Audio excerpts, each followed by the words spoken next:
28-point underdogs to the number 2 team in the country, and I thought we went toe-to-toe with them, and we got to bounce back, but that probably mismanaged the clock at the end. It was probably my fault. Coaches are telling me to just, hold on and clock it, so we could have shaved some seconds off there. You know what I mean? So bad job there, but that 6-point swing was huge. And so we're trying to lift our guys up, at halftime, but that was a tough one because I felt like we had all the momentum. It's the reason I deferred, hopefully that we could get the ball to end the half and get the ball to start the second half. It's knowing what you can do if you get back-to-back possessions. So, if we could have scored and, or got the field goal and come back out and score, you're up 10. So that was a huge turnaround. And then we get the ball. I think we had 12 plays in that opening drive, and to get nothing out of that was a killer too. It just probably was a bad call on that, not going for it because you got to go for it. We were going to go for it, but probably should have came up with a better play call than that. So that's my fault. And thought our kids played well, man. I thought they fought butts off. Was proud of Ty, proud of our guys on defense. They battled. That's a good team. I think we all recognize how good that team is. The number 1 team in the country, they played last year in a bowl game and went toe-to-toe with Georgia in the bowl game. So that's a for real team. But besides last week against Memphis, I feel like our program since Houston has been playing well. I don't know what happened, that's my fault. I'm trying to reevaluate what happened against Memphis, but I thought every other game from Houston, UCF, SMU, and this game, our kids have battled against really good guys, and just proud of them. Unfortunately, nobody cares. People see the score, they're like, oh, close game, but they don't know. So it hurts. It hurts for our guys. They're really down because they gave everything, and I hurt for our players, but proud of them. So, Coach, Bill Wagner from the Baltimore Sun and Capital Gazette. Can you talk again a little more about the end of the first half? Because it didn't have to be as bad as it was. Even though you lost 6 yards, you're still kicking a field goal. And at worst, even if he doesn't make a 51-yarder, you're going into halftime tied. Instead, they block it, return it a long way, and then they kick a 52-yarder, which is not easy to do. It's like, is that kind of what happens when things aren't going your way? I just thought, you got to be kidding. It's one of those seasons. You feel like, our only thing is do not take a sack. Don't take a sack. But, somebody got in there so quickly they didn't have a chance. It's like, okay, you cannot take a sack. Just throw the ball away. So for us, the worst case scenario happened. We got a sack. And, we're trying to clock it. But again, that's my fault. It should have helped Ty and hey, clock it with a couple of seconds left. But like you said, if anything, you expect to miss it and, you're tied at halftime. Not going down 3, you know what I mean? And so, but our guys continue to battle, and then we had the worst start because then in the second half we didn't complete that drive, and then they came down and scored really quickly in a long run. So it just the end of the half, the beginning of the second half. It was probably put us in a hole that we couldn't overcome, but we still had a shot there at the end. And Ty got flushed there a little bit. Again, can't take a sack, so that killed us. I'm trying to tell you, got to throw the ball, throw it out of bounds. Hopefully those are things with experience who get to come, that you got to throw the ball away and live to fight another fight. But the kid did a lot of good things. Like I said, I was just proud of the way our guys battled. I thought our defense battled, thought our offense battled. Just the block field goal is a killer. And unfortunately, it's been a reoccurring theme this year. Special teams has killed us in 3 games. Just killed us. So, Diane Roberts behind the lines. Coach, got a bit of a short week. How do you attack that short week? Yeah, so we'll go back to work really quickly. The thing is we have to press forward. Unfortunately, we've been saying that a lot in the meetings, but I felt, like I said, besides Memphis, Diane, I felt like our guys did that. I felt like our guys played hard and came back ready. I don't know if it was the short week on Thursdays. We haven't been very good on Thursdays. I don't know what it is. I have to look at that. The only thing I think of is we actually go to school, so maybe our kids are tired, what I mean? Maybe other schools, guys sleep all day until I don't know, but we've struggled on Thursday nights. But Dan, we've been pretty good at bouncing back, and we have to, like you said, we have a short week on the road. But our kids have been answering the call all the time, but we just have to play better. We have to coach better. I should have did a better job at the end of that half, where we just kicked the field goal and it's over with. You know what I mean? Even though they blocked it, hopefully time runs out. So. Does it work in your favor to have that short week because you had this kind of a loss, to get that bitter taste out of your mouth sooner rather than later? I think it does, especially that type of loss. You know what I mean? It's just, that one is tough because we had our chances. When you get your brains beat in and you get killed, you're like, okay, whatever. They were better. We had our chances to beat those guys, and I know they know that. You know what I mean? So, but we're always going to come swinging. We just got to coach better, got to play better, and but I'm proud of our guys. Again, Kareem Copeland, Washington Post. What did you like about your defense today? I mean, they came in as the number 6 scoring offense, had put up 50 the last 2 games. You guys kept their running back in check until he kind of butts out for the long touchdown. So just what did you like from that side of the ball today? Well, I guess it was just, I don't know how long was this touchdown run? So that's, half of their 95 that they got rushing. You know what I mean? Our goal was, it played out perfectly. Just stop the run, which we knew would be hard. I mean, they got an Alabama transfer at tailback. But our goal was stop the run and see if we can confuse the quarterback. As good as he was, we know if they did both, it was going to be a hard deal. But I thought we did a really good job of stopping the run. Besides that one long run, I thought our defense played really, really well, against a really good team. I thought we possessed the ball well on offense to give us a chance, but we just have to finish drives. It does, like the first drive to me was perfect, but then you got to finish. You know what I mean? And so, some of the blueprint of what we were trying to do was playing out. Like Wag said, the end of the first half was a killer, but we got to finish those drives. We got to possess the ball, got to eat the clock, but we got to. We got to score like our first drive. I mean, or was that the second drive? But our first touchdown, I should say. I mean, we got to possess the ball and move it. The 271 by Cincinnati, total offense, least amount of yards they've had in 19 games since Temple 2019. Yeah, so I mean, the defense played well. Coach Dave Preston, WTOP Radio. Field position today, Cincinnati's average starting field position was, I think, like their 42 or 44-yard line. What sort of pressure does that put on you guys when you have a team with an offense like Cincinnati that leads the conference in scoring and they're starting the ball at midfield time and time again? Yeah, field position obviously is key to the game. I mean, you always want to start people long, but to the resiliency of our defense, they did a really good job. You know what I mean? But yeah, you definitely don't want that. You don't want short fields. We knew. I mean, we were going to come in swinging. We were going to attack these guys. We came into the week after our first touchdown. We were going to come surprise onside the next kick, and we had been almost perfect this week, and it didn't work out. I mean, it's like it was the worst one we had all week. So that gave them a short field.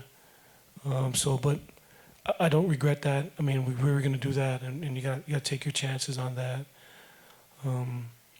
And we went for it on, that opening drive, 4th and 14 and 4th and 4. I'll probably lose some sleep on that, but we used so much time on the clock. I just feel like if we could get something out of it, it might have, demoralized them a little bit. So them stopping us there was key, but when you're playing the number 2 team in the country, you got to take some chances. You can't play scared, and I definitely was going to come in swinging. I wasn't going to jab and stuff. We were going to throw some overhand rights. Own 44 of Cincinnati's average starting position, remaining own 27. Coach, Graham Knight from Behind the Lines. Quick question about special teams. Nice to see Marquell Hayward out there on kickoff returns. Talk to me a little bit about him. I don't remember seeing him on kickoffs. Yeah, he's been playing a couple games. He's young freshman. Really excited about him as A-back. We got some young players on our team that I'm really excited about. But he's a young kid. It's still learning the offense, and he'll maybe eventually see some time. But he's an athletic kid, and we wanted to find a way to get him on the field. And you saw some of his ability today. Thanks, Coach. Coach, you've called these guys fighters all season long. What does it say about the character of a student athlete at the Naval Academy that they never gave up, never threw in the towel, and fought to the end? I've been so impressed with our seniors and our captains this whole year.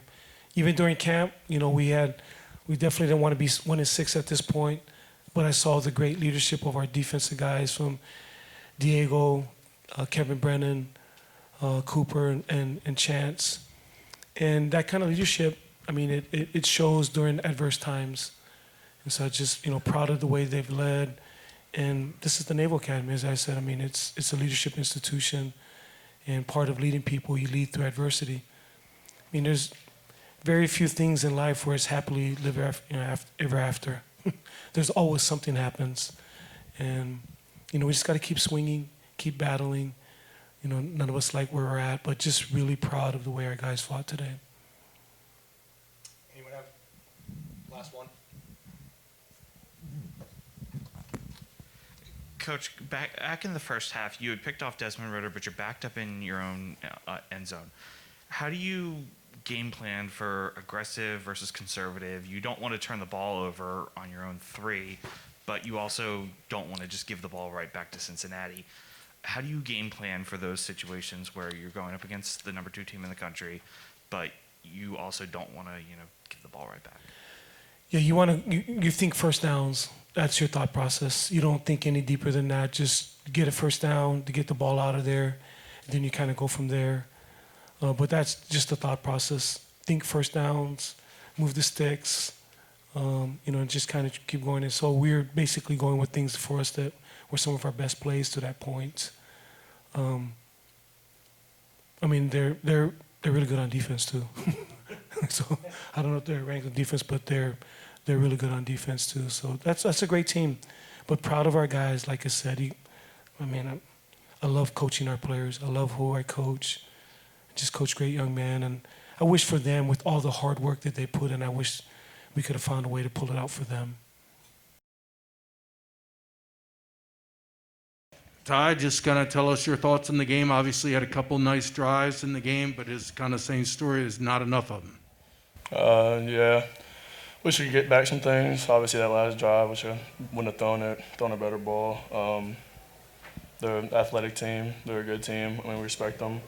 I think we may have shot ourselves in the foot a little more than we should have. So how do you characterize a game like this? This team's unbeaten, second ranked. You've played them as tough as any team, including Notre Dame, all season. Do you take anything from that? I think if we just we just know that we can play our football. We can go up against anyone. We believe in ourselves, so I think that's the biggest thing for us. I want to ask you guys, how much did that end of the second quarter kind of momentum shift? Did you feel like that carried over into the second half, or was that kind of one of those things that you guys were able to kind of put away at the break? There's a lot of times we got to face adversity, and that was one of those things. Like, it happens. Get ready for the second half. We have the ball coming out, so it sucked that it happened, but we just got to keep going and move forward. Diane Roberts, Behind the Lines, the Academy Football Report. If you've already been asked, I apologize. No one likes moral victories, but you guys played them tough. And I know you lost, but what good can you draw from that? I think we never gave up. That's a plus. It's always a big thing, but we always have to improve on something. But we fought to the end. We just got to go back to work, get ready for Friday. Do you hate that question? Yes, I know. Yeah, I thought you might. How are you feeling right now? I feel good. Physically. That's what I mean, physically. Yes, man, I feel good. Speaking of questions you might hate, the Naval Academy doesn't teach you to feel sorry for yourself. But you came into this game a 28-point underdog, and you only finished 7 behind. Is there something you can take out of this game going into Tulsa, going into Notre Dame, that you can use as momentum and motivation to continue the rest of the season? I think it just shows that, you know, we can play with anybody. You know, we don't really care who comes in or who we're against. You know, obviously they're number 2 team in the nation. We gave them a pretty good run, so we just use that confidence going forward that we can play with anybody and just keep moving forward. So you guys talked about putting what happened at the end of the first half behind. Well, the best way to do that was to score on the opening possession in the second half. You got down there in range, but it was 4th and 4, went for it and didn't convert. How crucial do you think that was? If you get a score there, it erases what happened in the end of the first half. I mean, yeah, I think that big play, but at the same time we were going for it. We wanted to put 7 points on the board. We didn't really want to settle for 3. So we took a chance. And against teams like that, you got to take a chance. You got to gamble a little bit. It just didn't go in our favor. But Dave Preston, WTOP Radio. Ty, that last drive that you guys had, where the last touchdown drive, where you guys were able to move the ball through the air, what positives can you guys take out of that? Because that's probably the most, you know, that you've thrown this season. What was really clicking for you guys? Sorry. I think it was a plus was that we haven't really had to go hurry up on the ball all year really, and when it came time to do it, everyone was moving pretty flawless. We were executing, doing what we had to do. I just think it shows the fight in our team, the fight in our whole team. No one gave up. So. Well, Jamal, just talk about the job you did to hold this team to 271 total yards. They've been averaging 420 something, so you held them well below their season averages for both points and yards. Well, coming into the game, we had a game plan: kill the run, control the pass. Other than that one run, to 45 yards or something like that, half of their rushing yards, they weren't really running the ball on us, so we did that part. And then as DBs, last week we got torched, as you guys saw. This game we stressed just controlling the pass game. Other than that, I think a 20-yard touchdown in the beginning of the game. They didn't throw anything deep on us really. So we had a game plan. We executed it for the most part, but I think it came down to like situational awareness and like we gave them some plays. So we had a great game plan by Coach New, and we just did a good job executing it for the most part. Diane Roberts, Behind the Lines. I know week after week, we talk about special teams, we talk about penalties. You know, your coach talks about it. Amongst yourselves, do you guys get together and talk about, we have to stop shooting ourselves in the foot? What do you say to each other? And when you have a game like this, what do you say? Yes, I think as a senior class, we understand what it takes to win. 2019, we went 11-2, and we were all there for that. So, like this whole season, when we've been losing a lot of games where we shoot ourselves in the foot, as you talked about, as a team, we just come together and we recognize that, right? I think the first thing is recognition. We know that we're in these games, but if we lose them, it's usually our fault. It's not like they're doing anything crazy, making like crazy plays or anything like that. It's usually like we're beating ourselves.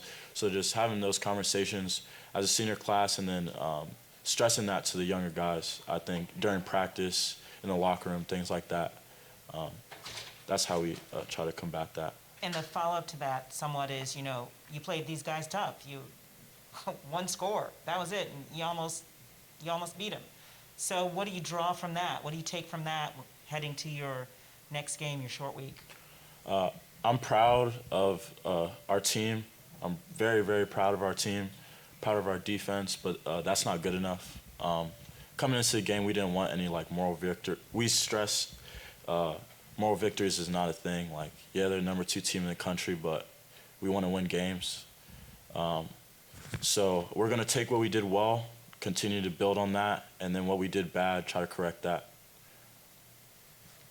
Hey guys, Kareem Copeland, Washington Post. I want to ask about stopping the run. You know, that guy had done such a good job the last couple weeks. I think he was 2-time reigning Offensive Player of the Week for the conference. Just, you know, what were you guys able to do specifically to kind of slow him down so well? Yeah, I think our big key this week was controlling the line of scrimmage, being more physical and trying to out-physical their offensive line.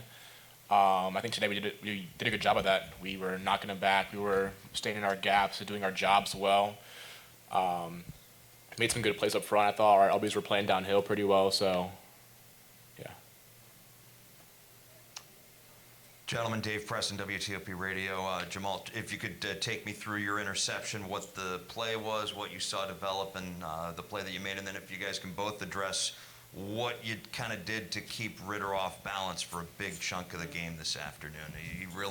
You guys really kind of were getting to him here and there. In terms of interception, we were in cover 3, and I believe it was like a smash concept. The slot did a corner out.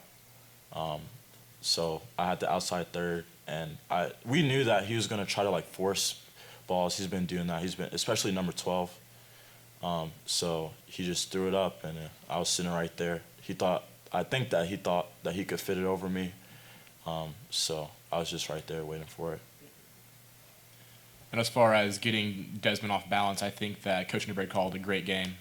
He was setting pressure a lot, trying to confuse him. We were disguising almost all of our plays, moving the front, moving the defensive backs a lot. And I think that got him seeing a lot and kind of confused him a bit. And, yeah, we were able to get after him after that. Yeah, and going off of that, like you said, we had an aggressive game plan. We probably played more man-to-man, I think, than we have the whole season. So trying to disguise that, and he's looking at, especially in the back end, he's looking at us to see what type of coverages we're in, so he knows where to throw the ball. So we're moving around all the time. We're sending heat from all over the field. Corner blitzes, safeties blitzes a lot today, linebackers, everybody. So we just tried to confuse them a lot with our disguise and our blitzes coming from all over the place. So, yeah. And on top of that, too, our disguises were affecting the O-line, too. They were jumping probably 3-4 times today, so that was also part of getting their offense off balance and out of rhythm. Jamal, I got 2 quickly. First, could you just walk us through the onside kick? What was that moment like to recover it? Coach Green called it up on the sideline. In previous games, he said if we got the opportunity to go obvious onside, he was going to kick it back left. And then when it happened, I didn't get really touched. I thought I was going to get hit. They had their big dudes on the backside, so I thought they were going to try to take us out. But I really didn't get touched. The ball floated in the air. I think I dropped it, actually, and then I fell on it, and I just tried to hold it as tight as I could. And then when they said that we had the ball, I just got up. It was a good feeling. I just wanted to give the offense another opportunity to score, down 7. That's our job, just give them another opportunity to score. So it was a good feeling, but we didn't get the job done, so a little bit disappointed about that. And lastly, just what impact did the midshipmen and fans have in the game and helping you guys fight to the end? Oh, they have a big impact, on defense especially. 3rd down, 4th down, they go crazy. I love it. I'm always looking to the sideline trying to get them hyped too. So that's really a game changer. I appreciate all the mids supporting us, even though we're 1-6 now. They always come ready, especially on those key plays. So they're a big impact. Yeah, and also them being loud also affects the quarterback. They can't hear calls on offense too, so that helps us on those big third downs, like Maul said. It gives us energy to get after, but also confuses them because then they can't hear the calls they're making. They can't hear the signals and the plays. So, I definitely appreciate the mids and the fans a lot.